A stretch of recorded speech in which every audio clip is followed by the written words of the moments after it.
Welcome back, Bulldogs. Let's look at the U-try for lesson 9.1, so the average rate of change. Let's look at the graphs first. So looking at guide notes problem 4.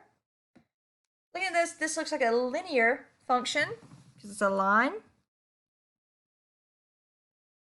And I do want to note that when this graph was made, in whatever format it was made with, they didn't get the graph exactly lined up. So when we're looking at the y value at -5, it should be at -1.5 instead of where it looks like it's at -2. But we'll give them the benefit of the doubt here. They didn't draw the graph perfect, but it's all right. So let's find the average rate of change between 0 and 4. In our x values, I went ahead and looked at my graph and said when x is at 0, y is at 1, and when x is at 4, y is at 3. So we're going to find the differences here. When I look at my differences in y's, that's going to be my numerator. So I've got 1 minus 3 divided by 0 minus 4. 1 minus 3 is -2 divided by -4. So that's going to reduce to 1/2. And let's look at the average rate of change in the second interval. We've got the interval of -5 to -2. And like I said, your y value at -5 should be at -1.5. The graph is a little off there. I apologize for that. And then when x is 2, your y value is 0. So that's your x-intercept there. And let's find the differences here. So our differences in y is -1.5 minus 0.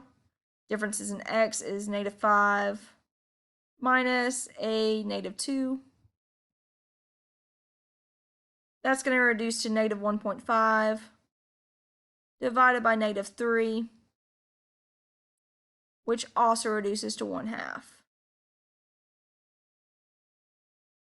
Since our average rates of change in both intervals are the same, this is a constant function. All right, let's move on to guide note problem 5. Notice that it is an exponential decrease. So this is an exponential function. All right, so let's find the average rate of change here. I went ahead and found the values for when x equals 0 and when x equals 2.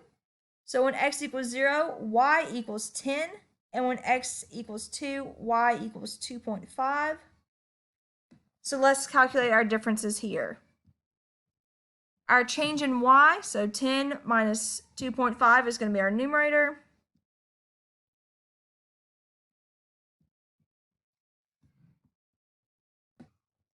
And then 0 minus 2 is our denominator. 10 minus 2.5 is going to give us 7.5 divided by -2.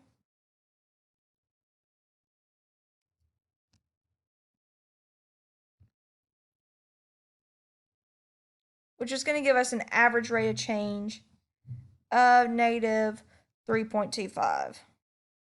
Or, excuse me, 3.75.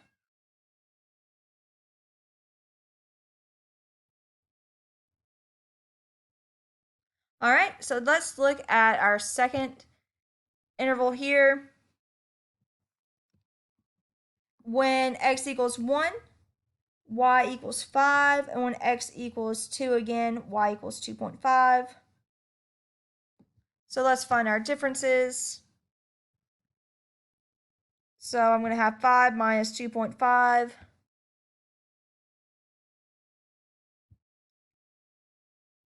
In our numerator. Sorry guys, my colors keep changing on me.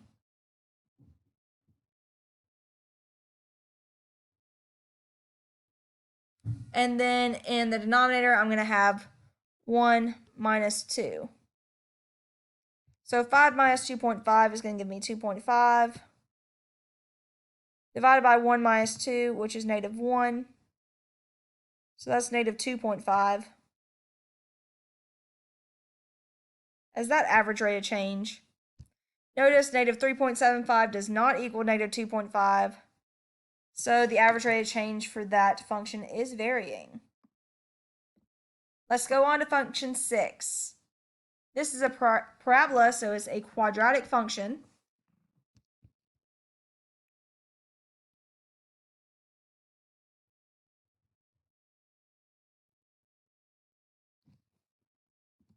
And let's calculate the average rates of change between the interval of negative 6 to negative 5 and the interval of negative 3 to negative 2.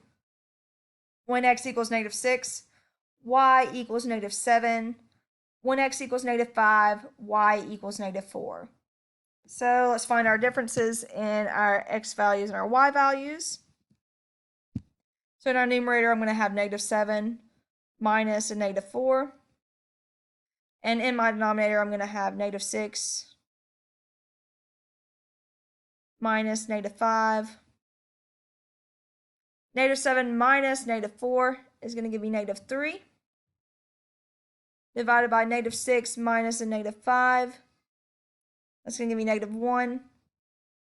So that will give me a slope of 3, or an average rate of change of 3. And if we look at our second interval, when x equals negative 3, y equals negative 4. And when x equals negative 2, y equals negative 7. So let's find our differences here.